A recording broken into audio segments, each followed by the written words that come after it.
अस्सलाम वालेकुम, कैसे हैं आप सब। Welcome to my YouTube channel literature launch channel. आज का जो हमारा रिस्पेक्टिव टॉपिक है वो है डिकंस्ट्रक्शन थ्योरी। इसमें हमने देखना है कि इसको किसने इंट्रोड्यूस करवाया था, कब करवाया था, इसके मेन एस्पेक्ट कौन कौन से।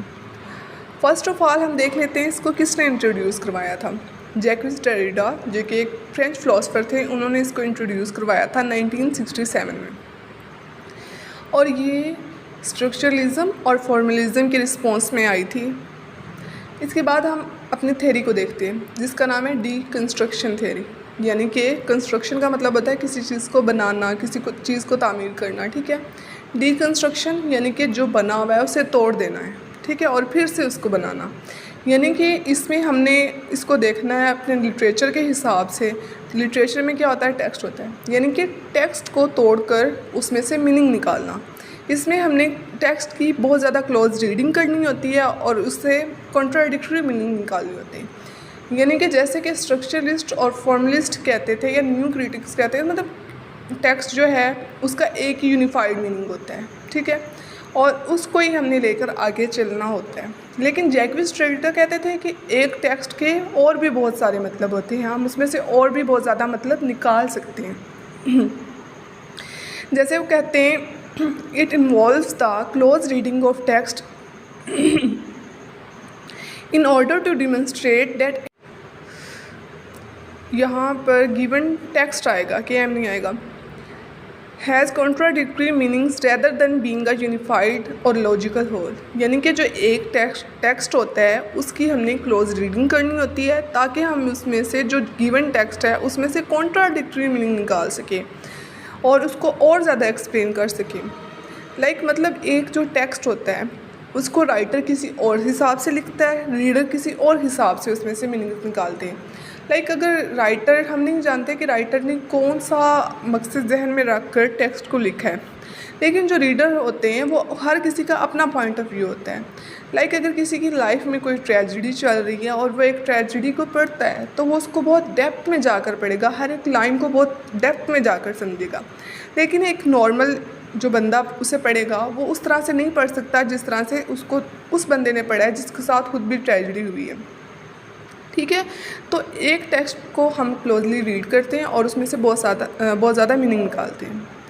फिर जे हिस मिलर, जो कि अमेरिकन डिकंस्ट्रक्शनिस्ट थे, उन्होंने कहा अपने एक ऐसे में, उन्होंने भी इसको एक्सप्लेन किया।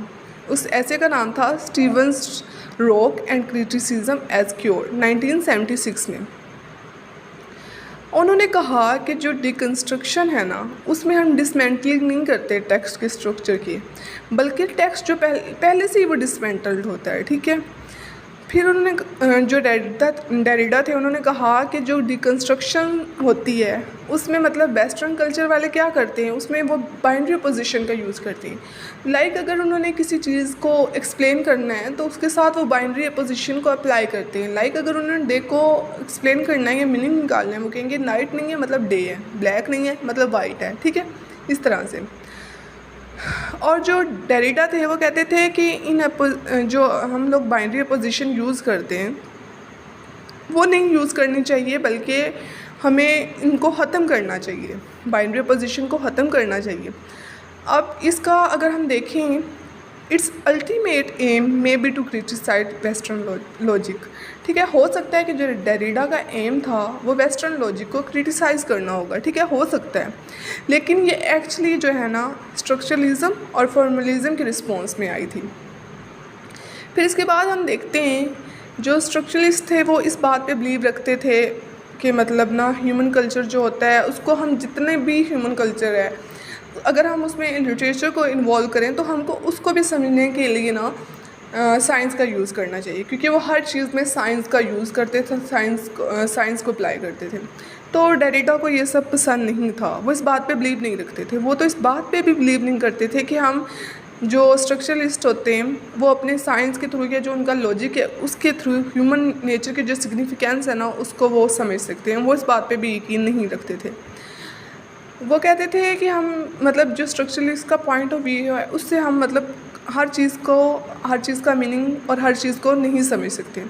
वो इस बात को भी रिजेक्ट करते थे कि कोई टेक्स्ट है तो उसके कोई आइडेंटिफाइएबल सेंटर्स होते होंगे, वो इस बात पे बिल्कुल भी यकीन नहीं रखते थे। या अगर देख लें हम फॉर्मलिस्ट क्रिटिक्स हो गए या न्यू क्रिटिक्स हो गए, वो एज्यूम करते थे कि जो लिटरेचर होता है ना, जो या फिर लिटरेचर का जो वर्क होता है वो सेल्फ कंटेंट मीनिंग रखता है। ठीक है, उसमें से हम मीनिंग को फाउंड कर सकते हैं, क्योंकि उनका एक ही मीनिंग होता है, मतलब जितने भी लोग पढ़ेंगे उनके जहन में एक मीनिंग होगा। ठीक है, तो इस बात पे वो बिल्कुल भी यकीन नहीं रखते थे। वो रिजेक्ट करते थे फॉर्मलिस्ट के व्यू को कि उनका एक यूनिफाइड मीनिंग होता है बिगिनिंग से लेकर एंड तक। फिर इसके बाद वो कहते थे जो टेक्स्ट होता है ना, उसके बहुत ज़्यादा मुख्तलिफ़ किस्म के मीनिंग होते हैं, जितने फॉर्मलिस्ट बताते हैं उससे बहुत ज़्यादा होते हैं। अब जो है ना फॉर्मलिस्ट होते थे, वो कहते थे कि ना जो टेक्स्ट होता है ना, उसमें कुछ एम्बिग्विटीज़ होती हैं। ठीक है, और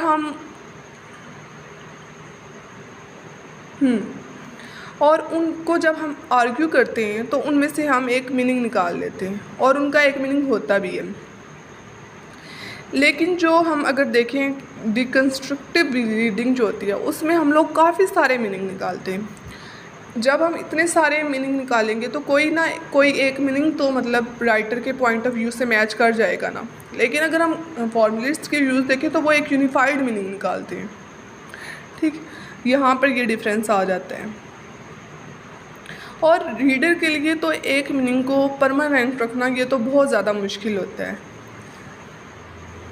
जो डिकन्स्ट्रक्शन थ्योरी है ना, वो लार्जली बेस करती है डेरिडा की राइटिंग पे, और जो इनकी फिलोसफिकल थ्योरी जो है वो रीडिंग पे ही बेस करती है। यानी कि हम अगर डिकन्स्ट्रक्शन का अब हम ओवरऑल ओवरव्यू लें तो इस पूरी थ्योरी में बस एक ही बात बार बार बताई जा रही है कि इसमें हमने टेक्स्ट को रीड करना होता है, बार बार पढ़ना होता है, उसमें से काफ़ी सारे मीनिंग निकालने होते हैं। फिर इसमें कंपेयर किया गया है जो स्ट्रक्चरलिस्ट थे उनके साथ, और जो डेरिडा की थ्योरी थी उसको कंपेयर किया गया है।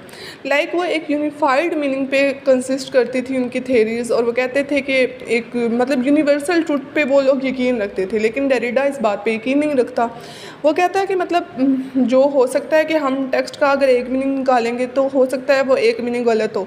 तो वो कहते थे कि हमें टेक्स्ट को बहुत ज़्यादा क्लोजली रीड करना चाहिए, उसमें से बहुत ज़्यादा मीनिंग निकालने चाहिए। इसके बाद उन्होंने मतलब इसमें ये बताया कि डेरिडा ने कौन कौन सी बातों को रिजेक्ट किया है, और इसका अगर हम अल्टीमेट एम देखें तो वो थ्योरी में बार बार जो वेस्टर्न लॉजिक है, यानी कि जो वेस्टर्न लॉजिक हैं जितने भी, उनको वो रिजेक्ट करता है और बाइनरी अपोजिशन के ख़िलाफ़ है। होप सो आई थिंक मैंने जितने भी इसके एस्पेक्ट थे वो कवर कर दिए हैं। अगर वीडियो अच्छी लगी हो तो लाइक ज़रूर करें, काइंडली सब्सक्राइब। अल्लाह हाफिज़।